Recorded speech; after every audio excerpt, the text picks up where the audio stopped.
Hi అండి, అందరికీ నమస్తే. వెల్కమ్ టు వైష్రావు కబుర్లు. మేము దీపావళికని ఊరు వెళ్ళాము.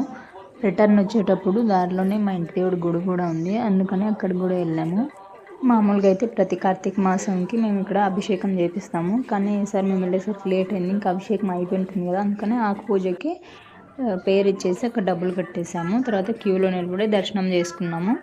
ఇక్కడ గుడి ముందు దీపాలు పెట్టాలని అనుకున్నాను, అందుకే దర్శనం అయిపోతానే బయటకు వచ్చిన తర్వాత అక్కడ గుడి ముందరే పెట్టారనమాట. అన్నీ అరేంజ్ చేసి పెట్టారు దీపాలు పెట్టడానికి.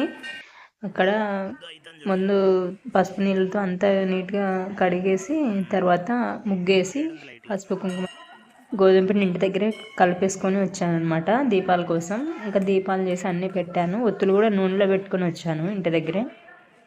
దీపాల్లోకి ఒత్తులు వేసి పెట్టి ఇంకా కొంచెం చమురు కూడా పూసి తర్వాత తాంబూలము పూలు అన్నీ పెట్టేసి ఇంకా వెలిగించేసాను.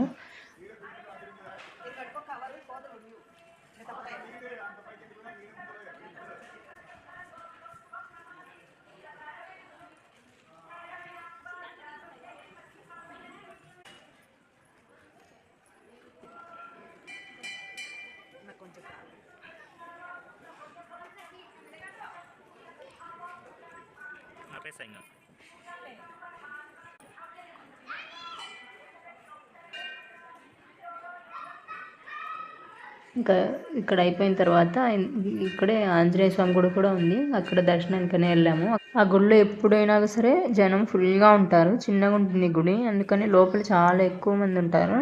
ఇంకా అలాగే క్యూలోనే నిలబడి దర్శనం చేసుకొని అక్కడ గోత్రనామాలు చెప్పి అర్చన చేయించుకున్నాము. తర్వాత బయటకు వచ్చేసిన తర్వాత సైడ్లోనే కోనేరు ఉంటుందన్నమాట. అక్కడ నీళ్ళు ఎప్పుడు వస్తూనే ఉంటాయి, ఎంత సమ్మర్లో అయినా సరే నీళ్ళు ఎప్పుడు వస్తూనే ఉంటాయి. ఎంత సమ్మర్లో అయినా సరే చిన్నగా అయినా నీళ్ళు పారుతూ ఉంటాయి. కింద కొలంలో నీళ్ళు ఎప్పుడూ ఉంటాయి. చాలామంది అక్కడ స్నానాలు కూడా చేస్తూ ఉంటారు, కానీ మాకు ఇప్పుడు అంత టైం లేదు కాబట్టి మేము వెంటనే రిటర్న్ స్టార్ట్ అవ్వాలి కదా, అందుకని ఆ నీళ్ళలోకి దిగి కాసిన నీళ్ళు చల్లుకొని వచ్చేసాము. ఫైనల్గా దర్శనం అయితే బాగా జరిగింది. వీడియో నచ్చితే లైక్ చేయండి, అలాగే నా ఛానల్ని సబ్స్క్రైబ్ చేసుకోండి. Thank you for watching.